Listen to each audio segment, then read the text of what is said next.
Moving to Central Texas in 2022? Or thinking about it?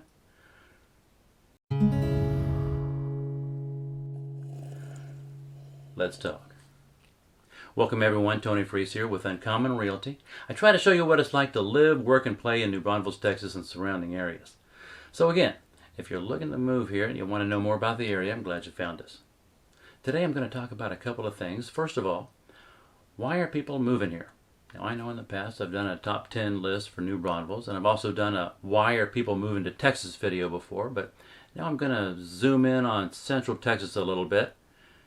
Maybe I'll try to freshen it up a little bit for 2022 with some lipstick or something. You tell me if it worked.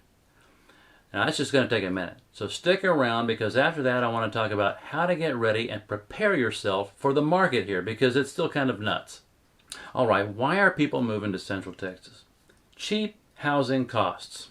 The plentiful land is likely why real estate is so affordable.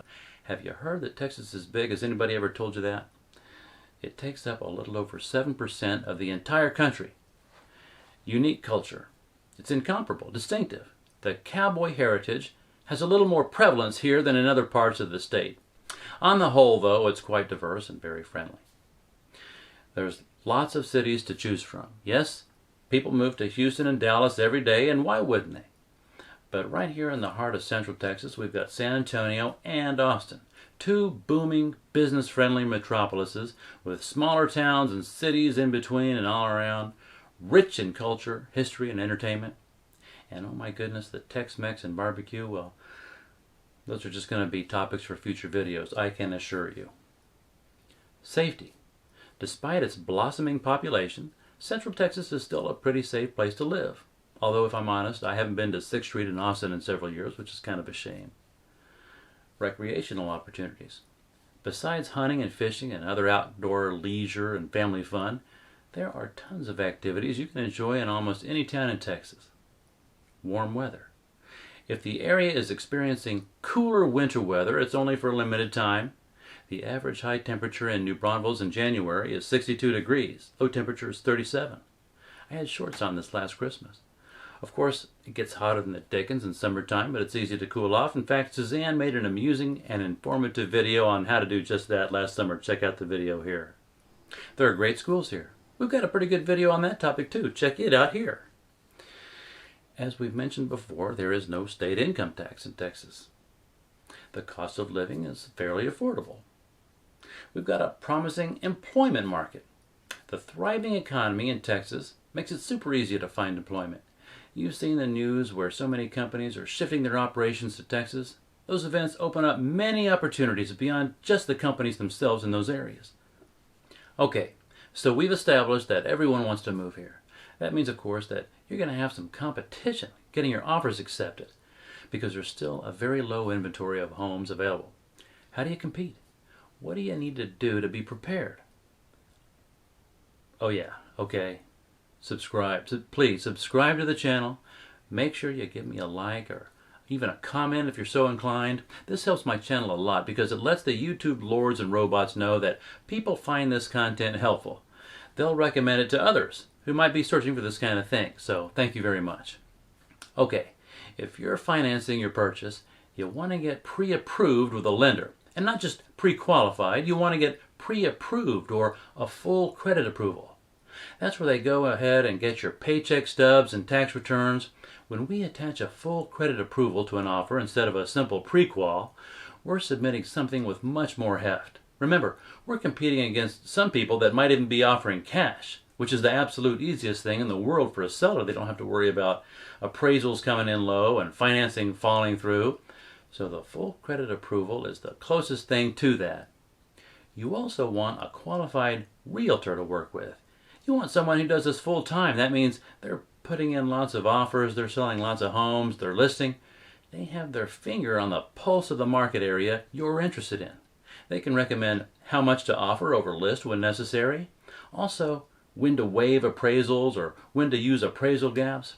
I recently recommended that we don't go as high as what the buyer suggested over the list price on one property for different reasons, and we got the offer. We just didn't have to do it in that situation. Each one's different. If you're moving here from another state and you have a house to sell first, You need to understand that contingencies are just not happening. Nobody is accepting contingent offers because they don't have to. They got a pile of offers over here from buyers that are ready to go. They've already sold their home or whatever, and they're ready to pay for this one. So you can do one of two things. Sell your home first and come on over and rent something short term that gives you the benefit of being here and shopping for homes in person instead of virtually. Honestly, a lot of people are doing that, and the rent market is kind of tight right now too because of that. But it's not impossible. In fact, I got a handful of clients in rental properties right now. You can also get a bridge loan that's based on the equity of your current home that would provide funding for the purchase of your new home. You may want to talk more about that with your lender. There's pros and cons. Now, moving on, if you're thinking of new construction, that's also a great option. With a new build spec home, that's where the builder has already planned everything that's going to be used in the home structurally and cosmetically.